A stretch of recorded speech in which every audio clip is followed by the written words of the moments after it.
So reframing what we think of when we think of sex, and I hope that your partner is on board with you. I hope that it's not just all been put on you to kind of solve this problem because you're the one that's had the change happen. I think there's a lot of similarities here too. When a woman goes through breast cancer and has, all the medications she has to go on, and even sometimes with the mastectomy, it fundamentally changes the sexual relationship, especially when the breasts are removed, because that's such an erotic and sexual. So what I know with those couples is really how they have success and stay intimate together and have a sex life is they have to find other ways to become sexual in other avenues of finding pleasure.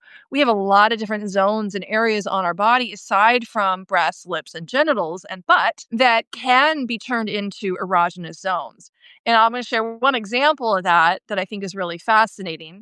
There is when I was going through one of my trainings for somatic sexology, there was a video we had to watch around, it was a man who had, when he was in his early 20s or mid 20s, he had walked off of a rooftop. He was like in India traveling and it was night and they were up on a roof, like, I don't know, cooking dinner. And he got up and he just didn't notice that it was the edge of the roof and he fell off the roof and broke his back and became a quadriplegic in his 20s. So this was quite devastating. And he was, very active and physical and very sexually vital. And so over time, he had to learn other ways to become orgasmic and other ways to access his own sexuality and his eroticism. And so he started to work with a somatic practitioner.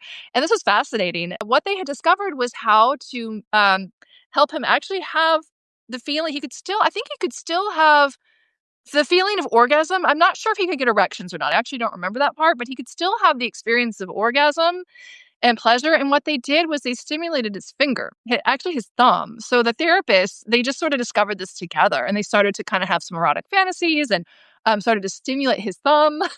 And he could have orgasms from that. The feeling of orgasm, I guess the nerve was still there for that or something. Like he was able to do that. And so I thought that was really, really fascinating because the truth is that really any part of our body can be turned into an erogenous zone if we allow it and we work with it and we sensitize it to be that. Any part of the body can be made erotic. And it doesn't just have to be sort of the main ones, right? Lips, breasts, genitals.